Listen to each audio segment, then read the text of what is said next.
In the world outside, a jury awarded $148 million in damages on Friday to two former Georgia election workers who sued Rudy Giuliani for defamation over lies he spread about them in 2020 that upended their lives with racist threats and harassment. The damages verdict follows emotional testimony from Wandrea Shea Moss and her mother, Ruby Freeman, who tearfully described becoming the target of a false conspiracy theory pushed by Giuliani and other Republicans as they tried to keep then-President Donald Trump in power after he lost the 2020 election. There was an audible gasp in the courtroom when the jury foreperson read aloud the $75 million award in punitive damages for the women.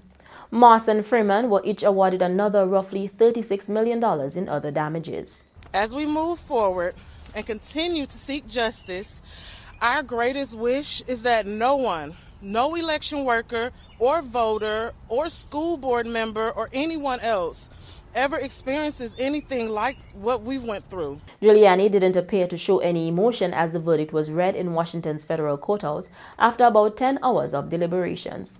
Do you still believe that what you said about these two women in the wake of the 2020 election was truthful? Do you still believe these claims? Do you still believe those comments that you made? I have no doubt. I have no doubt that my comments were made and they were supportable and are supportable today. Israeli troops on Friday mistakenly shot to death 3 hostages in a battle-torn neighborhood of Gaza City, and an Israeli strike killed a Palestinian journalist in the south of the besieged territory. The deaths underscored the ferocity of Israel's more than 2-month-old onslaught in Gaza, as a U.S. envoy was trying to persuade the Israelis to scale back their campaign sooner rather than later.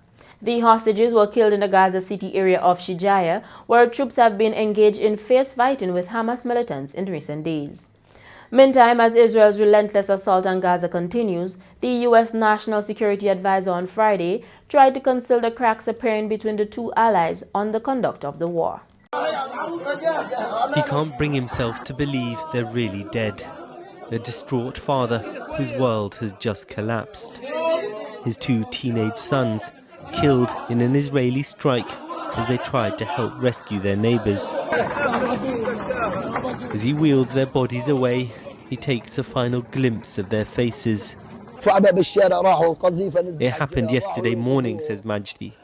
They bled to death on the ground. There were no ambulances. We contacted the Red Crescent and they said they can't help because of Israeli threats. So we brought them here in a cart. Also inside the Al Nasser hospital in Khan Yunis, Al Jazeera's bureau chief, Wael Al-Dado, injured in another missile strike.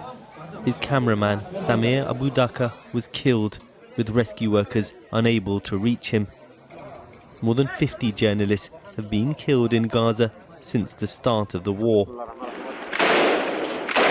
The Israeli army is now deep inside Khan Yunis. This footage filmed around one of the homes of Hamas's leader, Yahya Sinwar. They still haven't found him though.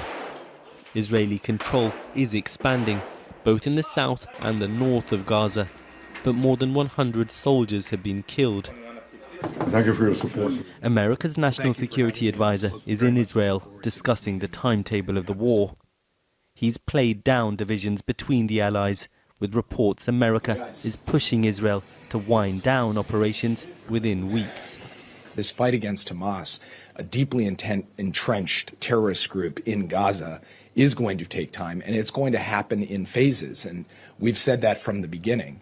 And so there's no contradiction between saying the fight is going to take months and also saying that different phases will take place at different times over those months, including the transition from the high-intensity operations to more targeted operations. Sullivan also met Mahmoud Abbas, president of the Palestinian Authority. America wants it to help take charge of Gaza after the war. Sullivan called for it to be revamped and revitalized, but the PA lacks grassroots support and right-wing Israelis fervently oppose it. All the while, resentment, fear and anger is growing on both sides. In East Jerusalem, Friday prayers held outside, with most residents refused access to the Al-Aqsa Mosque. This is Primetime Caribbean. Your sports is up next.